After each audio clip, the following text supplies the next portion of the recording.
Vamos lá em mais um vídeo do canal Comunicador Integral. Estamos tratando hoje sobre o partir do pão, ou como a maioria conhece, a ceia do Senhor. Se você gostar do vídeo, deixa o seu like. Se não é inscrito, se inscreva no canal. E se você quiser, compartilhe com seus amigos, ok? Então, nós já fizemos um vídeo e lemos ali Mateus, desce sobre o partir do pão. Agora nós vamos ler aqui Atos 2, a partir do versículo 42. É a primeira vez que a igreja vai celebrar o partir do pão. Então lá em Mateus 26, Cristo, né, é o primeiro registro do Novo Testamento de Cristo partindo o pão. Né, ele fazendo uma menção. Claro que ele era judeu, ele comia a Páscoa todos os anos com seus discípulos, com a sua família. No entanto, que os discípulos chegam para ele e perguntam onde vamos preparar, né, a Páscoa. É como se onde vamos preparar dessa vez a Páscoa, né? O Senhor já estava com eles ali 3 anos e meio, né? A gente acredita nisso. E uma coisa importante da gente entender é que nesta Páscoa específica, Cristo, ele pega o pão e pega o vinho, né, e faz desses alimentos mensagens, memórias importantes para nós, né? Então agora vamos ver a igreja. Em Atos, né, a primeira vez que a igreja vai partir o pão. Então é muito importante vermos a primeira vez que acontece essas coisas com Cristo e com a igreja, para que a gente tenha uma noção clara de como praticar, de como fazer e qual a mensagem real, o que Deus quer nos anunciar por meio disso, ok? Lembrando sempre que a revelação é progressiva. A Páscoa inicia em Êxodo 12 e ela vai se estendendo. Depois, como Paulo diz, Cristo é a nossa Páscoa, né? E nós vamos ver o próprio Cristo pegando 2 elementos da mesa, né, de pães asmos ou da festa de Páscoa, né, e separando como uma mensagem para nós. Então agora Atos 2,42 diz assim: eles perseveravam no ensino dos apóstolos e na comunhão, no partir do pão e nas orações. Olha só, ensino dos apóstolos, a instrução dos apóstolos, aqueles que estiveram com Cristo, na comunhão, né, ou seja, alimentando um ao outro com a vida de Cristo, pelo Espírito Santo, né? Comunhão é muito mais do que comer juntos, é muito mais do que isso, é partir a vida mesmo de fato, né? E depois eles também perseveravam no partir do pão, quebravam o pão, tomavam o vinho, nas refeições que eles faziam, e estavam perseverando também nas orações. Agora 43. E na alma de cada pessoa havia pleno temor, e muitos feitos extraordinários e sinais maravilhosos eram realizados pelos apóstolos. Todos os que criam estavam unidos e tinham tudo em comum. Vendiam suas propriedades e bens e dividiam o produto entre todos, segundo a necessidade de cada um. Diariamente continuava a reunir-se no pátio do templo. Eles eram judeus, lembra? Eles eram judeus. Em Atos 2, né, as chaves do reino que Pedro usa, abre, né, agora então, as portas, vamos dizer assim, do reino para os judeus. E Atos 10 vai abrir para os gentios na casa de Cornélio. Então aqui nós temos judeus, não esqueçam disso, judeus nascidos em Israel e judeus que estavam em outras nações, que foram dispersos e que vinham para participar da festa da Páscoa e já ficava para pães asmos, primícia e Pentecostes, né? Então aqui eles estavam na festa de Pentecostes, porque muitos deles tinham vindo para a Páscoa, né? 50 dias antes dessa data aqui. Então vamos lá. Diariamente continuava a reunir-se no pátio do templo. No pátio, por quê? Dentro do templo de Salomão, dentro do templo de Herodes, do templo dos judeus, só entrava sacerdote e sumo sacerdote. Então nós temos que entender que no Santo dos Santos era só sumo sacerdote, nem os sacerdotes entravam. Então aonde o povo ficava? E o próprio Jesus nunca entrou no santo nem no Santo dos Santos daquele templo de Herodes, daquele que era uma réplica do templo de Salomão. Não, Jesus ia no pátio, no átrio. E no entanto que vai dizer em Lucas 21, me lembro agora de 37 ou 38, vai dizer que Cristo passava a noite orando no monte e estava sempre pelas manhãs ensinando no pátio do templo, ok? Então o pão sempre era partido nas casas, preste atenção. Diariamente continuava a reunir-se no pátio do templo, partiam o pão em suas casas e juntos participavam das refeições com alegria e sinceridade de coração. Então eu quero destacar aqui agora outros pontos. Reforçando, a Páscoa sempre era comemorado na casa, na família, né, dos judeus, sempre nas casas. Cristo vai partir o pão numa casa. Nós lemos lá, né, em Mateus 26, 17 em diante, precisamente no 18. Ele vai partir o pão numa casa. Nós vamos ver aqui agora que a igreja, né, aqui já tinham mais de 3.000 membros, porque depois da pregação de Pedro aqui, que foi versículos antes, converteu 3.000 almas. E eles estavam agora nas casas. Os nossos irmãos se reuniam nas casas. Até o ano 150 depois de Cristo, a igreja não teve outro lugar para reunir a não ser nas casas e no período de perseguição nas cavernas, debaixo das árvores, escondidos, né? Mas o lugar comum deles partir o pão era nas casas. E aí nós vamos ver aqui uma coisa interessante, que eles não partiam o pão fora da refeição. Lembra que como judeus existia a celebração da Páscoa, e como era a mesa da Páscoa? Tinha cordeiro, ervas amargas e pães sem fermento, ou pães ázimos.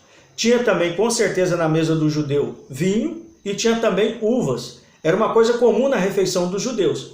Então o que nós precisamos entender? Que nunca os nossos irmãos, nem Cristo celebrou, nem os nossos irmãos da igreja primitiva, nem a igreja de Corinto, em 1 Coríntios 11, partia o pão, né, quebrava o pão e tomava o vinho separado de uma refeição. E aqui tem uma mensagem muito importante para nós.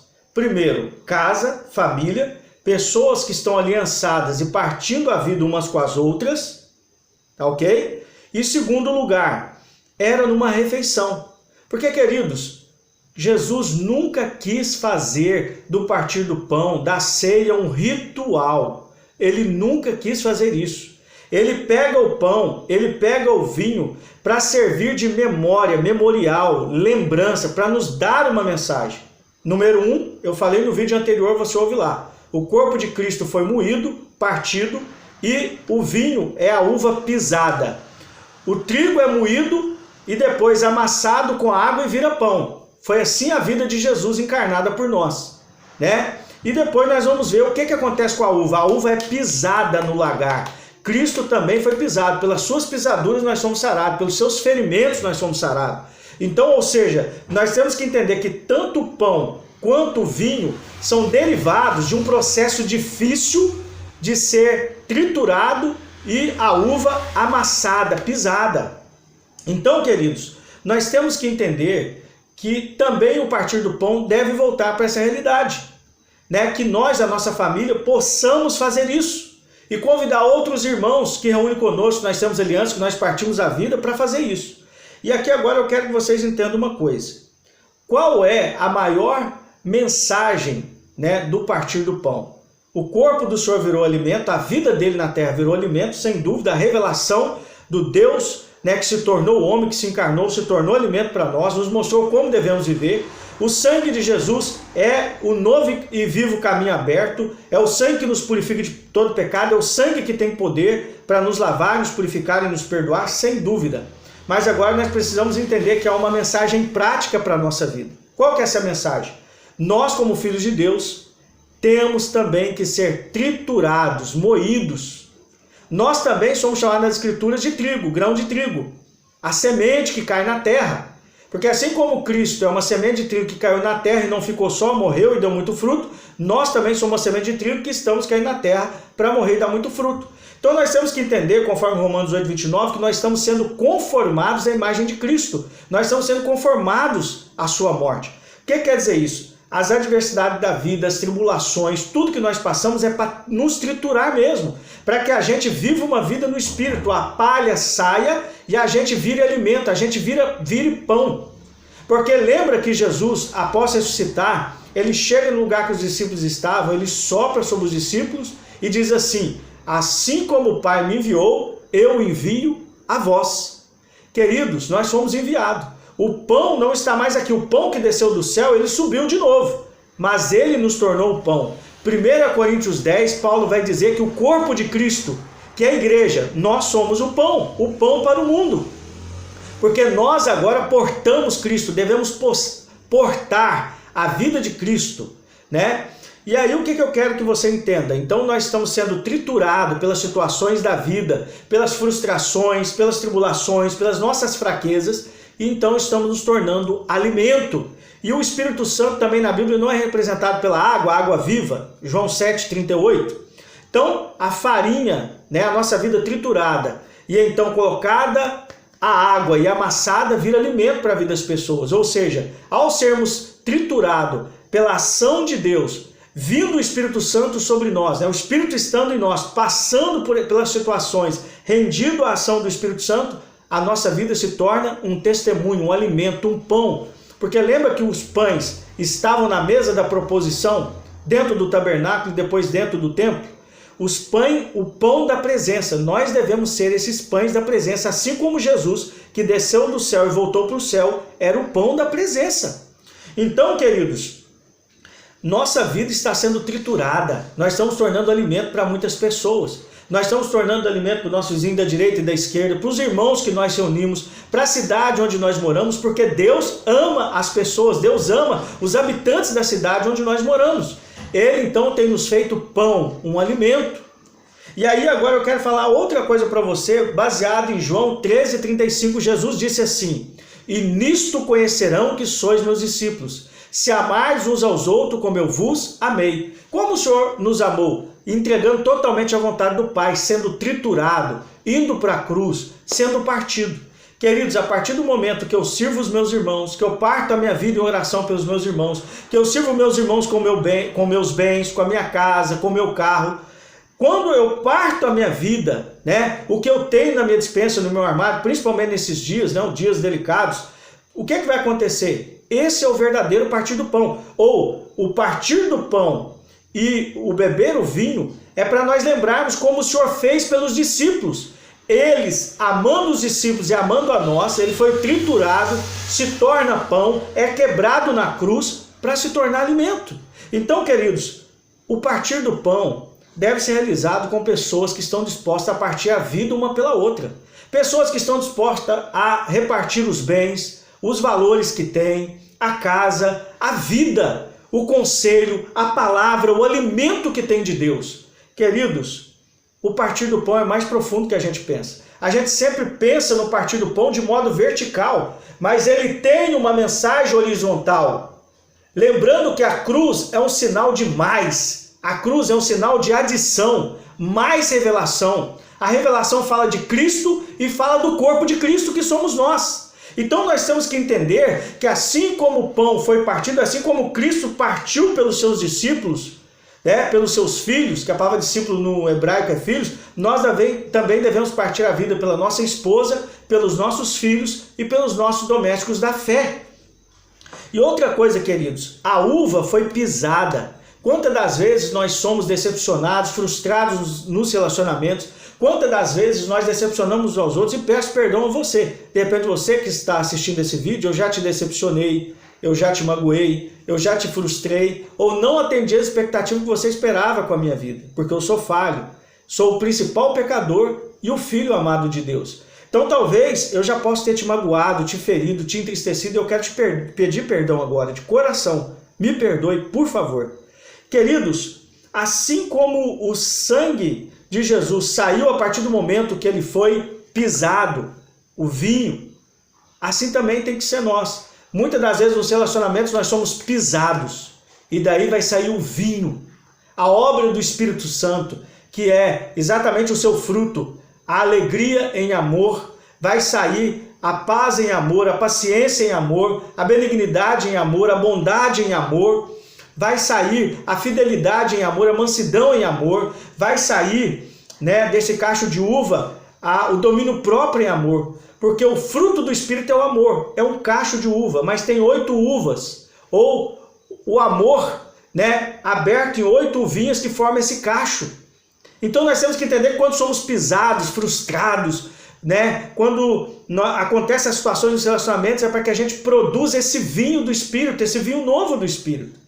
Então, queridos, o partir do pão deve ser praticado por quem em primeiro lugar? Marido, esposa e filhos. É na casa que deve partir o pão. E você deve entender que isso fala de você dar a vida, dar o tempo, dar o abraço, dar o conselho, amar, servir, porque amar não é um sentimento. Amar é atitude, amar é prática, amar é se entregar totalmente à vontade de Deus pelo outro, é se tornar o que você tem que se tornar e automaticamente você abençoa aquela pessoa. Você se tornando homem espiritual, mulher espiritual, você vai abençoar sua esposa, seus filhos, seu marido, os irmãos da sua congregação. Então, eu gostaria que nesse segundo momento aqui, nós ficássemos com essa ideia clara. O partir do pão sempre acontecia numa refeição, ok? Era nas casas. Aqui, né, os irmãos se reuniam conforme, com certeza, o Espírito Santo tinha unidos. Eram mais de 3.000 irmãos. Então, eu acredito aqui que nós teríamos aí 150 casas com 20 irmãos. Daria 3.000 irmãos, né? E eles faziam isso todos os dias, porque quando há um derramar do Espírito num lugar, numa localidade, o amor por Deus e o amor pelos irmãos cresce, o amor fraternal cresce. E os irmãos querem estar juntos todos os dias. E aqui diz que eles estavam diariamente juntos, partindo pão de casa em casa, fazendo refeições. Então eles faziam exatamente o que Cristo tinha feito. Por quê? Os discípulos, como eram judeus, eles sempre ficavam muito ligados e até mesmo presos a certos acontecimentos, né? E às vezes transformado em ritual, como o partir do pão e a ceia se tornou ritual em muitos lugares, tá? Eu vou tocar mais nesse assunto. Eu quero fechar aqui então esse segundo vídeo do partir do pão. Eu vou fazer um terceiro vídeo para abrir mais ainda um pouco o significado do partir do pão, ou como muitos conhecem, a ceia do Senhor. Deixa o seu like no vídeo. Não se esqueça de se inscrever no canal e se gostou, compartilhe com seus amigos, ok? Fique na Shalom.